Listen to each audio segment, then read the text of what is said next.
Hello beautiful people, welcome to Juliet's Kitchen. Yasmin here. Today's featured recipe is this super simple butternut squash. It's going to be roasted in the oven with maple syrup, and the secret ingredient in here is sage. Years ago I went to a restaurant and I had butternut squash in a ravioli in a brown butter sage sauce, and it was absolutely delicious, and I was just hooked on the flavor. So since then I've been making this butternut squash roasted, and I use it as a side dish.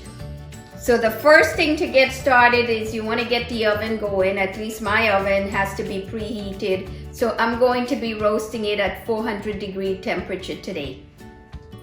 Okay, the oven is set. Now we could do the easy prep. First thing we want to do is to get the butternut squash peeled. Cut the ends. It's kind of a little bit tricky. There you go. Take the two ends off. You could use a peeler, but I really do hate using a peeler.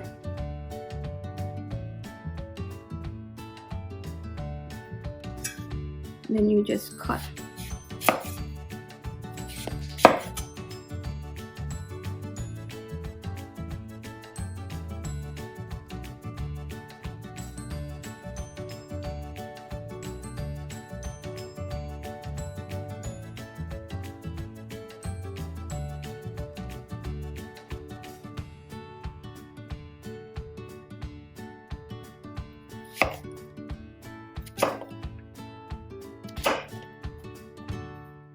Try to get them even. For these, you could just use a spoon and try to get it out.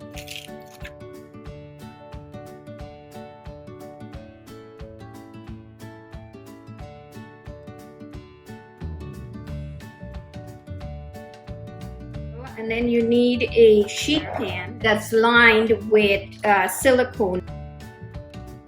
Okay, so we have our butternut squash all diced or chopped, and now we want to take care of the sage, 15 leaves. And these I'm just going to give a nice, as fine as I can chop. This really goes well with the fresh sage as opposed to sage, dried sage. Makes a huge difference in the flavor.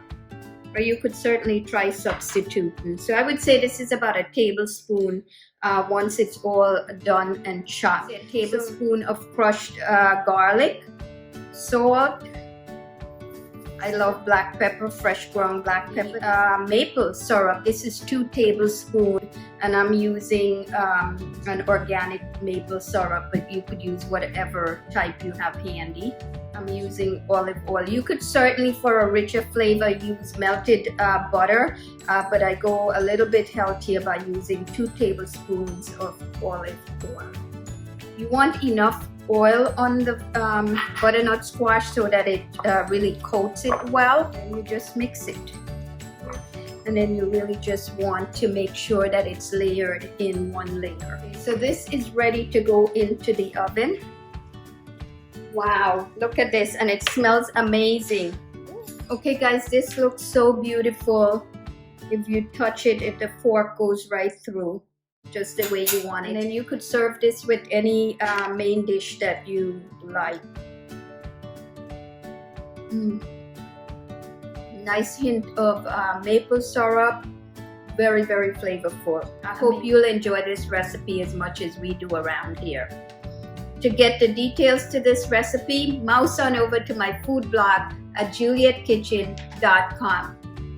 Your thumbs up, of course, is very much appreciated. And if you haven't subscribed to my channel as yet, go ahead and click on the icon, my left, your right.